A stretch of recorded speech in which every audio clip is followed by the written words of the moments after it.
Axel, Axel, suatu saat kalian akan tahu kenapa papa sebenci itu sama om kalian.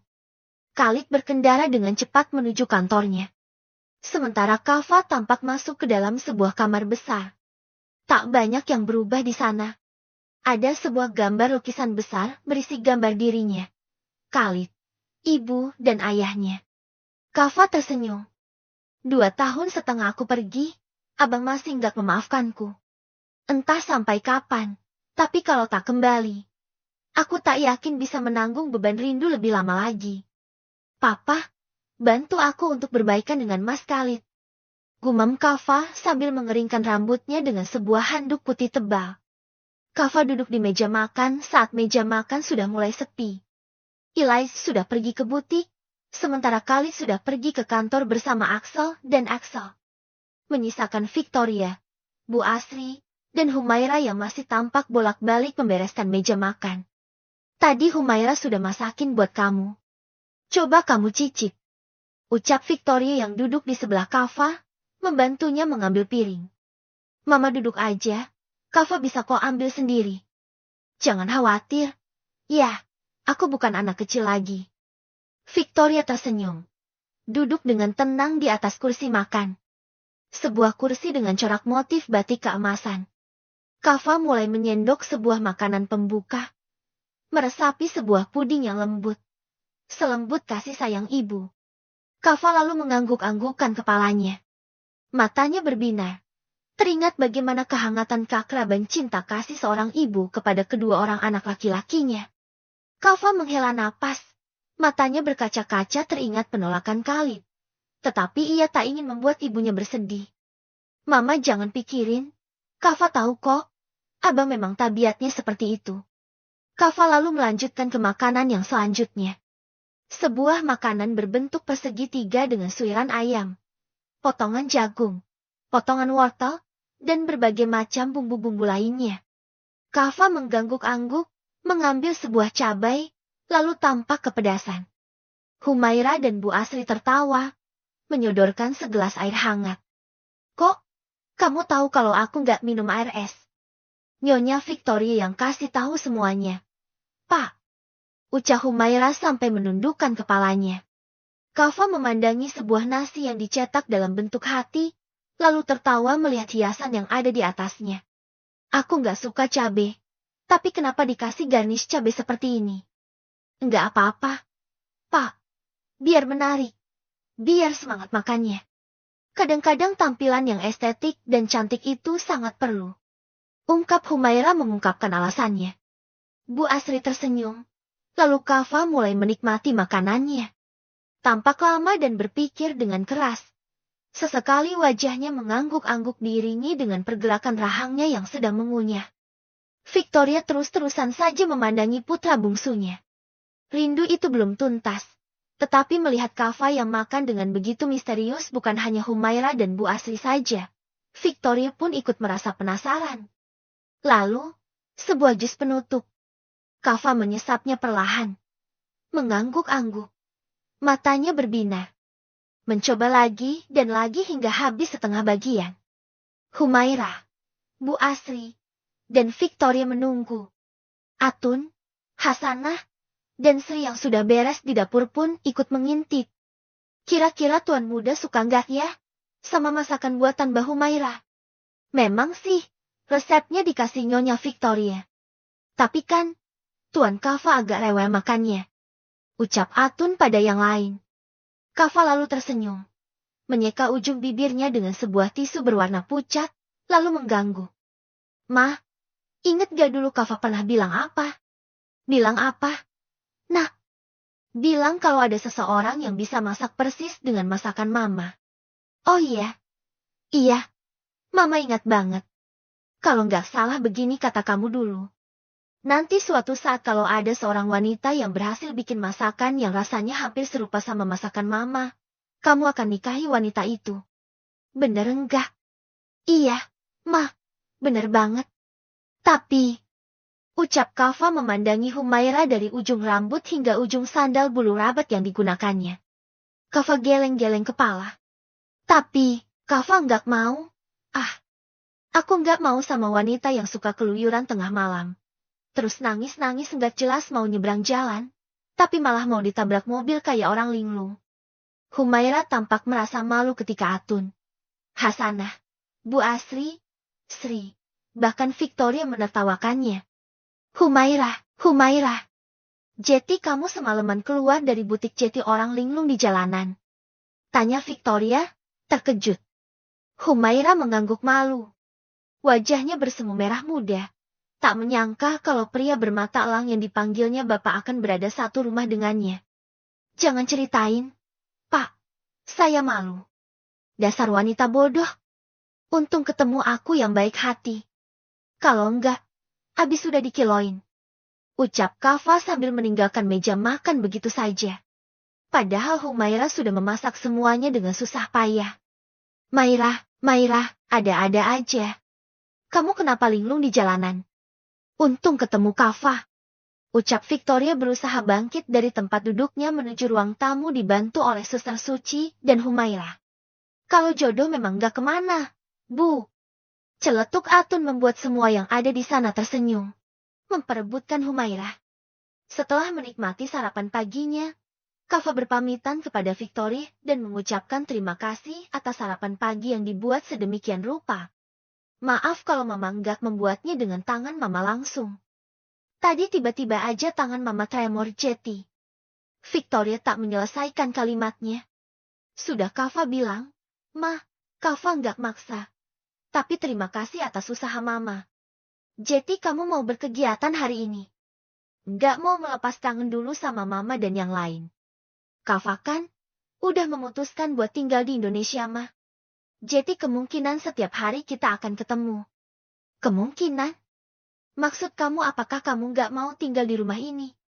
Insya Allah masih mau kok, Ma. Cuman mungkin karena Kava mau buat cabang perusahaan perhiasan dari Turki ke sini. Jeti mungkin Kava akan lebih banyak waktu di luar. Tenang aja, Ma. Jangan khawatir. Kava nggak akan kembali ke Turki kok. Kecuali kalau ada urusan yang benar-benar urgent. Ya sudah kalau begitu. Mama lega dua putra Mama bisa berkumpul di sini sama-sama. Namanya umur nggak ada yang tahu.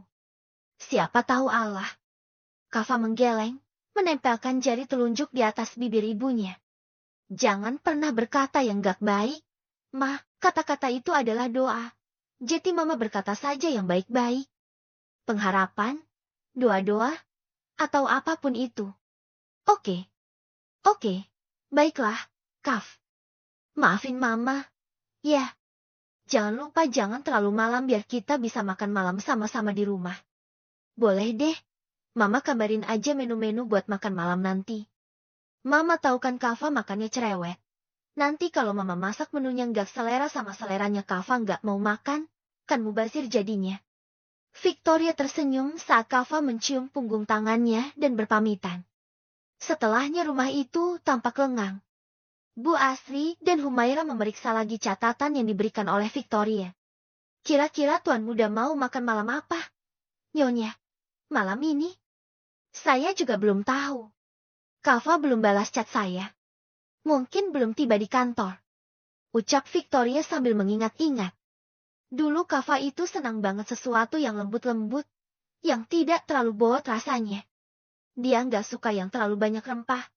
Ya ringan-ringan saja, tapi dia bisa tahu apakah makanan itu bisa dibuat dengan sepenuh cinta atau keasal-asalan dan terburu-buru. Terang Victoria panjang lebar. Bu Asri dan Humaira mengangguk-angguk mendengarkan penjelasan Victoria. Kava memiliki janji temu dengan seseorang di sebuah kafe di bilangan tengah kota. Di sana orang-orang yang sudah menunggunya sudah terlebih dahulu datang. Kebanyakan dari mereka adalah wanita-wanita karir dan beberapa orang sosialita. Selamat pagi, Pak Kava. Kapan tiba di Indonesia? Kenapa tak menghubungi saya? Ucap seorang wanita dengan perhiasan gemerlapan bebatuan istimewa berwarna merah. Baru saja tiba kemarin. Mohon maaf, Madam. Saya tak memberitahukan. Biasa, sudah ditodong keluarga duluan. Silakan duduk. Maaf saya sedikit terlambat datangnya. Ucap Kava mempersilakan 4 orang wanita yang ada di hadapannya untuk duduk. Mereka lalu memperbincangkan masalah bisnis perusahaan perhiasan milik Kava yang akan membuka cabang di Indonesia. Beberapa menit mengobrol dengan serius. Beberapa orang pelayan datang sambil membawakan pesanan yang ternyata sudah dipesan terlebih dahulu.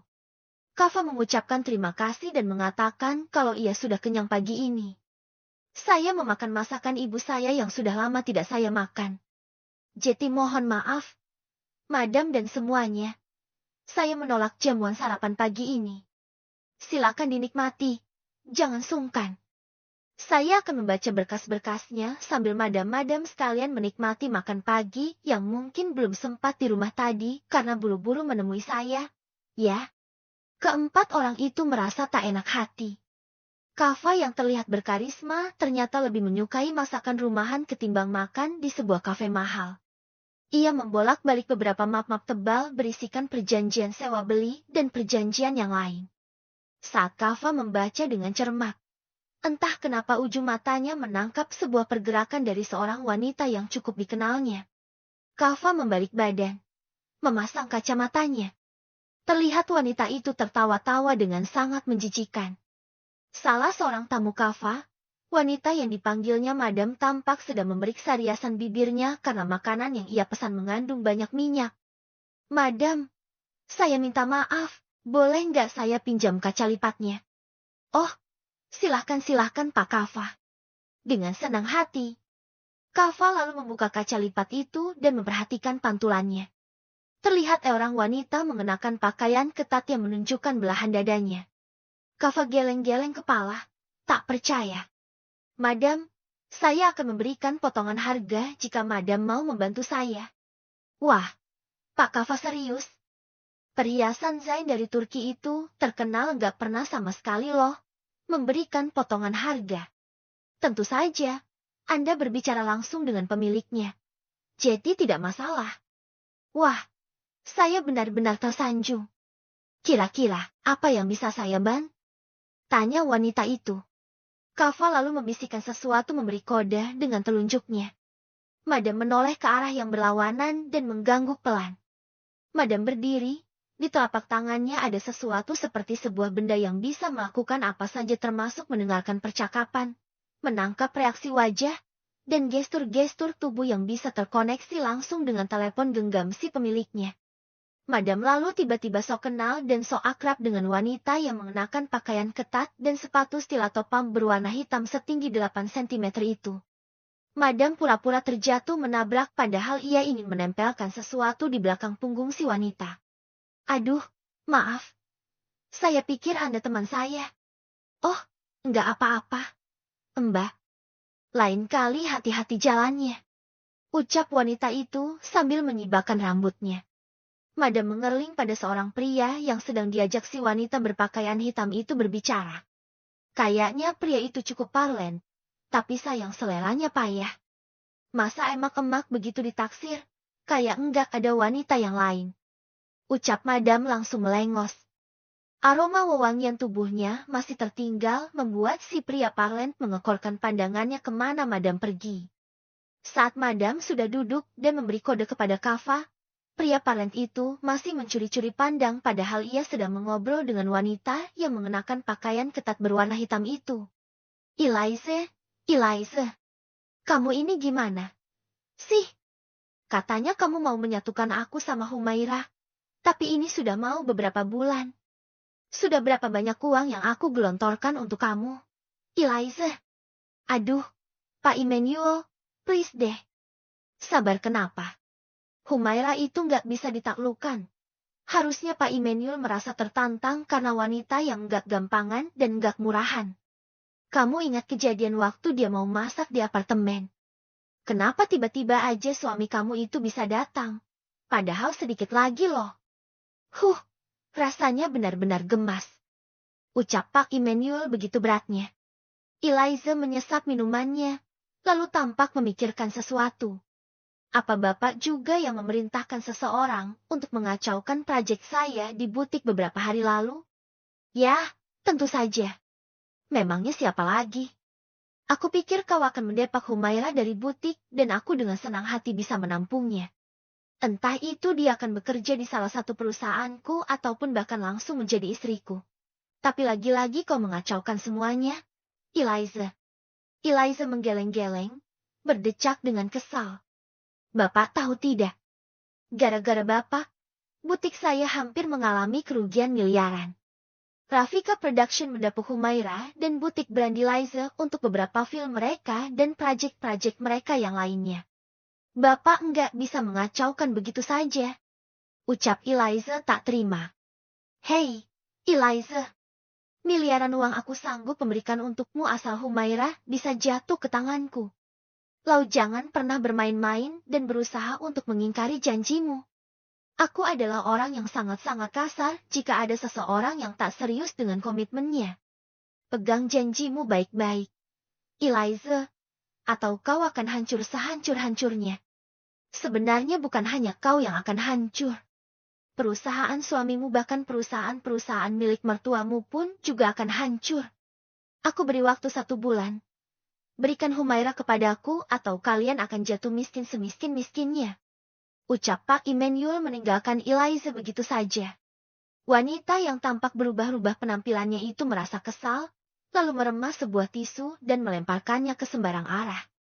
Karena mendengar semua percakapan kakak iparnya dengan seseorang pria yang tak dikenalnya, Kava menjadi pecah konsentrasinya.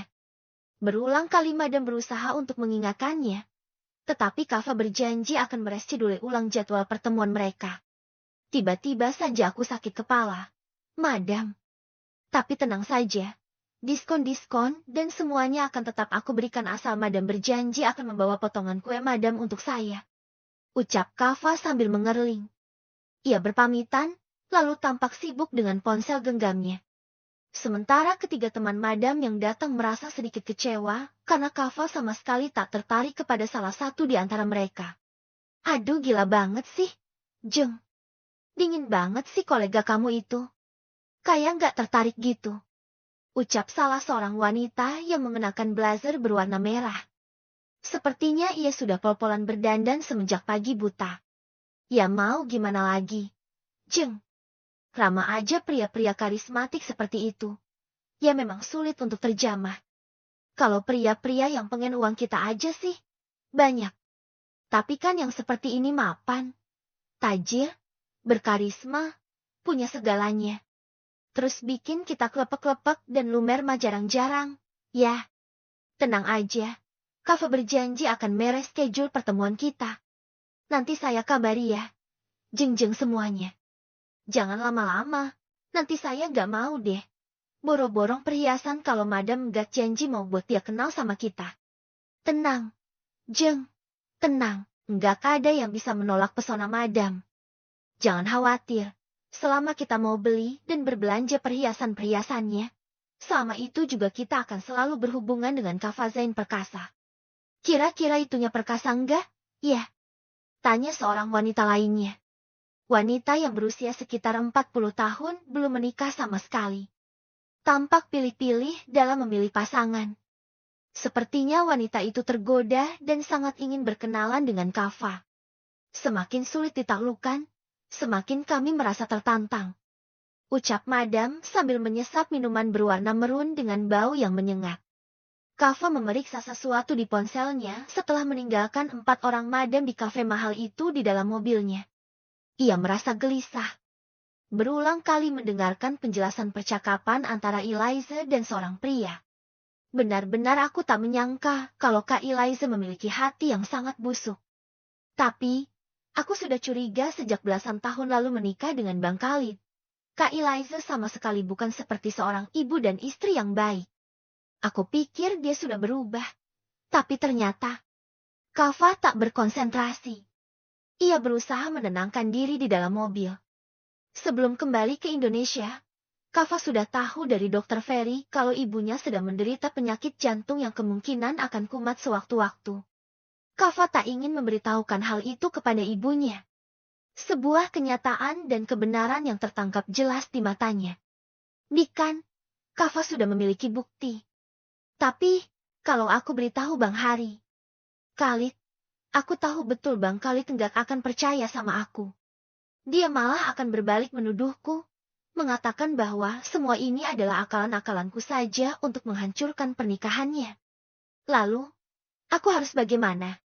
Tanya Kava dalam hatinya. Akhirnya setelah melalui berbagai macam pertimbangan, Kava mengirimkan sebuah pesan singkat, padat, dan jelas. Bang, ternyata istrimu bukanlah wanita yang baik.